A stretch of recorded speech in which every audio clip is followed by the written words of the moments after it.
வணக்கம் குழந்தைகளே. இன்னைக்கு எண் 3 எப்படி எழுதுறதுன்னு பார்க்கலாமா? அந்த எண் 3ல் படமும் வரைய இன்னைக்கு நமக்கு தெரிஞ்சுக்கலாம். சரி, எண் 3 எப்படி போடணும்? முதல்ல ஒரு அரை வட்டம், அதில் இன்னொரு அரை வட்டம். இதையே நம்ம என்னன்னு சொல்லலாம்? ஒரு வளைவு, அந்த வளைவில் இருந்து இன்னொரு வளைவு. இப்படியே நம்ம என்ன பண்ணிக்கலாம்? 3ஆம் நம்பர் எழுத பழகிக்கலாம். நல்ல கையை அப்படி கொண்டுட்டு போய் இப்படி வளைச்சு மறுபடியும் அப்படியே வளைச்சு இப்படி போடணும். போட்டாச்சா? இப்படி நிறைய 3. ஏன் 3 கலரில் போடுறோம்னா 3ஆம் நம்பர் நமக்கு நல்ல தெளிவாக தெரியணும். இதுலேருந்து ஒரு படம் வரையலாமா? இப்போ இந்த 3ஆம் நம்பரில் முதல்ல இந்த 3ஆம் நம்பரை இப்படி வளைச்சிக்கணும். மறுபடியும் இப்படி என்ன பண்ணிக்கணும்? வளைச்சிக்கணும். இப்படியே சின்ன சின்னதாக வளைச்சிட்டோம்னா ஒரு பொம்மை மாதிரி தெரியுதா? எல்லாம் 3ஆம் நம்பர் பூரா ஒரு பொம்மை மாதிரி தெரியும் பார்க்குறதுக்கு. அப்புறம் இந்த பொம்மையை இப்போ நம்ம இந்த பொம்மைக்கு கண் வச்சிட்டோம். அப்புறம் ஒரு மூக்கு, வாய் எது வேணாலும் சொல்லிக்கலாம். அப்புறம் இந்த பக்கத்து ஒரு கால், சின்ன பொம்மையாக தெரியுதா? அப்புறம் இன்னொரு பொம்மைக்கு வட்டம் போடுங்க. ஒரு மீசையை போட்டுடலாம். மீசை போட்டுட்டாலே உங்களுக்குலாம் தெரியும் இது பூனைக்குட்டி.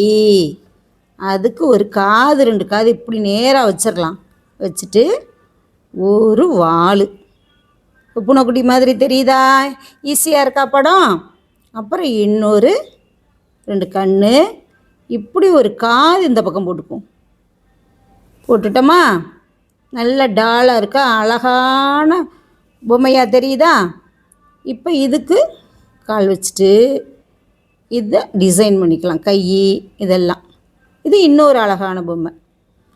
இந்த இதுக்கு சொரக்கா மாதிரி இப்படி வளைச்சி கொண்டு வந்துட்டு மேலே இப்படி கொண்டுட்டு போனோம்னா இது ஒரு சொரக்கா. அப்புறம் என்ன பண்ணலாம்? இந்த பொம்மையை, இந்த 3ஆம் நம்பரை இப்படியே கொண்டுட்டு போகணும். மறுபடியும் இப்படியே ஒரு வளைவு, இப்படியே வளைச்சிட்டோமா? இப்படி வளைச்சிட்டு இப்படி ஒரு வளைவு வளைச்சிட்டு இந்த பக்கம் இப்படி வச்சுட்டு இன்னொரு கண் வச்சிட்டோம்னா இது என்ன படம் மாதிரி தெரியுது? மீன். அதை இப்படி ஒரு வளைவு வளைச்சிட்டோம்னா இந்த மீனுக்கு கொம்பு முளைச்சிருக்கு. சரியா? மீனுக்கு கொம்பு முளைச்சிருக்கு. போதுமா? இன்றைக்கி 3ஆம் நம்பரு நம்ம நிறைய தெரிஞ்சுக்கிட்டோம். இன்னும் 3ஆம் நம்பரு மேலே ஒரு படுக்கை கோடு போடலாம்.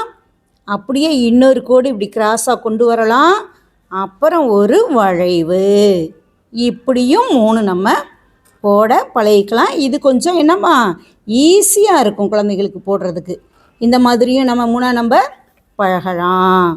சரி, இன்றைக்கி 3ஆம் நம்பர் எல்லா குழந்தைகளும் நல்லா பழகிருங்க குழந்தைகளே. நன்றி.